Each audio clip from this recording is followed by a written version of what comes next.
Next question is medical cost projection.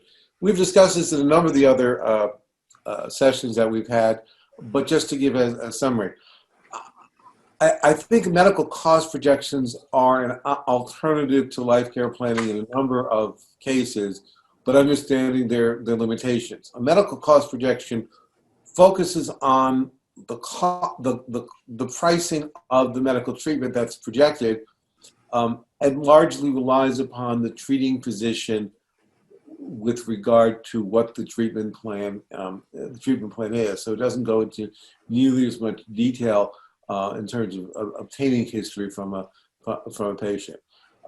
It probably is not as helpful in extremely catastrophic cases, especially those that go to a jury, but they can be an option for settlement. And as we just said in the last hour, I think that's particularly helpful in the situation where it appears likely that the cost that's involved, the exposure that's involved, is dramatically more than the policy limits, and so there's no point in going further. There's no point in going further. But also, I think a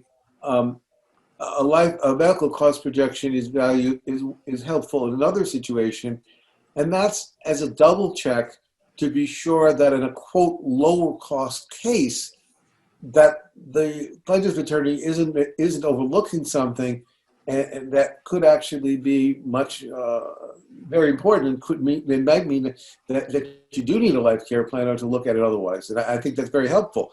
You could say, well, why do a medical cost projection, not a full life care plan? Well, often the alternative is doing nothing. There are a lot of cases, especially quote small personal injury cases, that are settled with no life care planner at all, and there could be key issues that are missed. So if you take this case, this was a case that I did, and this was one of these cases where the attorney said, "Oh, literally told me this is a straightforward case. We're going into mediation next week or so. The case is only worth $100,000 or $200,000, but they offered us, nothing, or offered $20,000 or something low, and we just need to show them that there really is enough in this so we can get a settlement out of it." That was what the attorney said. The attorney's expectations were that if it settled for $100,000 or more, then that would be a good outcome, and the attorney was expecting to do that.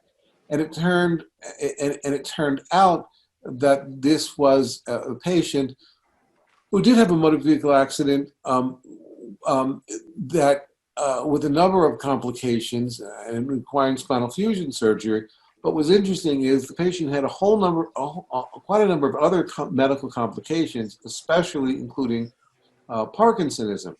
And the bottom line is that this injury was the straw that broke the camel's back,